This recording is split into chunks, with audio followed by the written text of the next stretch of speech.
Friends, నా స్టైల్లో ఈరోజు మీకు చిక్కుడుకాయ వంకాయ కొంచెం మెంతి కూర వేసి కూర చూపిస్తున్నాను. ఇది చిక్కుడుకాయ ముక్కలు కొంచెం నీళ్లు ఉండేటట్టు ఉన్నా పర్వాలేదు, ఇలా ఉప్పు పసుపు వేసి ఉడకబెట్టాలి.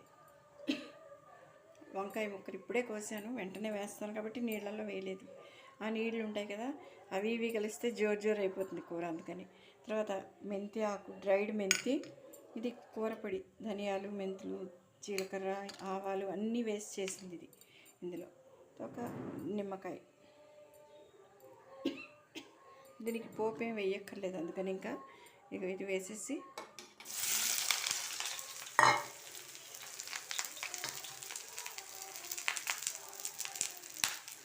చూడండి, ఇలా వేసి ఇలా జాగ్రత్తగా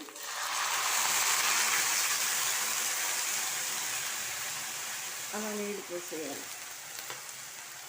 పోసేసి మీకు ఇష్టమైతే టమాటో కూడా వేసుకోవచ్చు, కానీ నేను వేయలేదు. ఇలా వేసి మూత పెట్టేయాలి. ఫ్రెండ్స్, ఇప్పుడు ఇది ఎలా ఉందో చూద్దాం.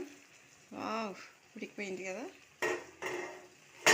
ఇప్పుడు దీంట్లో ఈ చిక్కుడుకాయ ముక్కలు వేసేద్దాం.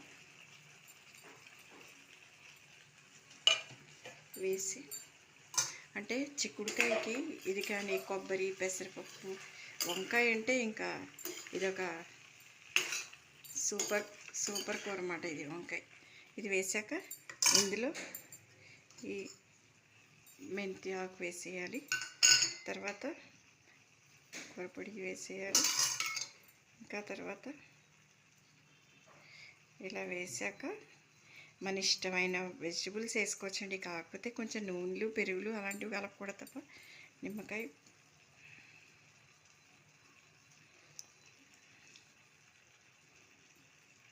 అంటే చేతికి ఎక్సర్సైజ్ చేయమన్నారు డాక్టర్ గారు నన్ను, కానీ గంట సేపు బాల్ పెట్టి చేసే కంటే ఒక 2 నిమిషాలు నిమ్మకాయ పిండితే సరిపోతుంది అనిపించింది నాకు. ఇదే ఎక్సర్సైజ్ ఎక్కువగా ఉంది. అది అయిపోయింది కదా. ఇది ఇలా ఒక గింజ పడినా కంగారు పడకండి, ఆ చేదు కూడా మంచిదే ఆరోగ్యానికి. చూసారా, కూర పొడి పొడిగా ఉంది.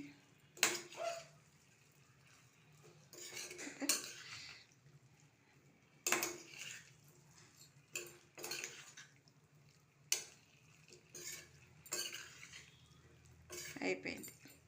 ఇది చిక్కుడుకాయ కూర.